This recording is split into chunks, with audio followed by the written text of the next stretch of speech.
শেরপুরের ঝিনাইগাতীতে মহারশী নদীতে স্থায়ী বেড়ি বাঁধ না থাকায় প্রতি বছরই পাহাড়ি ঢল ও বন্যায় দুর্ভোগে পড়েন হাজারো মানুষ। এই দুর্ভোগ থেকে বাঁচতে নদী খনন ও স্থায়ী বেড়ি বাঁধ নির্মাণের দাবি জানিয়েছেন স্থানীয়রা। স্থানীয় সংসদ সদস্য ও পানি উন্নয়ন বোর্ড জানিয়েছে খুব দ্রুতই শুরু হবে বেড়ি বাঁধ নির্মাণের কাজ। শেরপুর থেকে মহিউদ্দিন সোহেলের পাঠানো তথ্য ছবিতে ডেস্ক রিপোর্ট।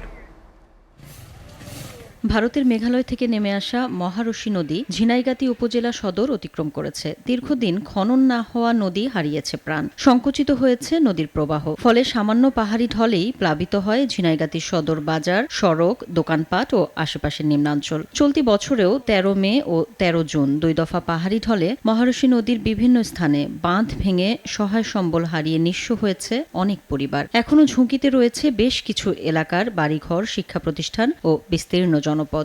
কিনারে আমার বাড়ি, সেই বাড়িতে আমার ভাঙ্গি গেছে অর্ধেক গেছে আমার বাড়ি। আমি খুব চিন্তার মধ্যে আছি। মহারশী নদীর ঢলে প্রতি বছর যে ক্ষতিগ্রস্ত হই, আমরা প্রত্যেক বছরে যে ক্ষতিগ্রস্ত হই, এতে আমাদের কোনো সুরাহা হয় না।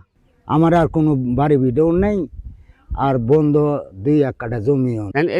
আমি প্রতি বছরে আমি ক্ষতিগ্রস্ত। আমরা যাই ২-৪ বছর ইনকাম করি, খাই, নদীর মধ্যে দিতে আমার জায়গা।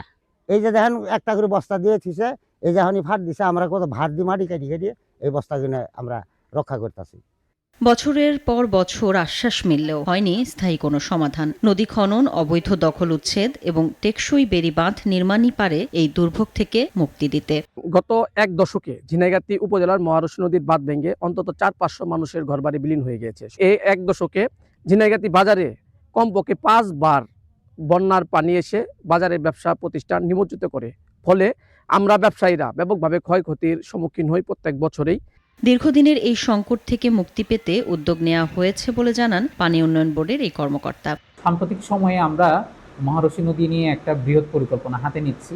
তবে আমাদের স্বল্পমেয়াদী পরিকল্পনা হিসেবে আমাদের মহারশী নদীর তীরবর্তী বাঁধের যেসব জায়গা ঝুঁকিপূর্ণ রয়েছে সেসব জায়গায় আমরা মোটামুটি আপৎকালীন জরুরি কাজ বাস্তবায়নের একটা উদ্যোগ গ্রহণ করেছি। স্থানীয় সংসদ সদস্য জানিয়েছে, মহারশী নদীতে স্থায়ী বেড়ি বাঁধ নির্মাণ প্রকল্পের অনুমোদনের জন্য তিনি প্রধানমন্ত্রী সহ সংশ্লিষ্ট দপ্তরের নজরে এনেছেন। আমি এই ২ মাস ১০ দিনের মধ্যেই ইতিমধ্যেই একটা প্রকল্প আমরা কাজ শুরু করছি। প্রকল্পটার কারিগরি কাজ চলতেছে। এই কারিগরি কাজ এবং আমরা এই প্রকল্প আমরা ৪৯ কোটি টাকা প্রকল্প ধরা হয়েছে। এই ৪৯ কোটি টাকার দিয়ে আমরা মহারশী নদীর বাঁধ করব। এই বাঁধটা আপাতত মাটির বাঁধ করব। এর পরবর্তীতে আমরা এই আস্তে আস্তে এটা পাকাকরণ এবং ফুটপাত বা এখানে হাঁটার ওয়াকওয়ে রাস্তা এটা পরবর্তীতে করব। আপাতত বাদ করার জন্য আমরা প্রকল্প নিতেছি। প্রতি বর্ষায় আতঙ্ক ও বন্যার ক্ষতি থেকে বাঁচতে আর আশ্বাস নয়, দ্রুত সমাধান চান ঝিনাইগাতীবাসী। SATV news desk.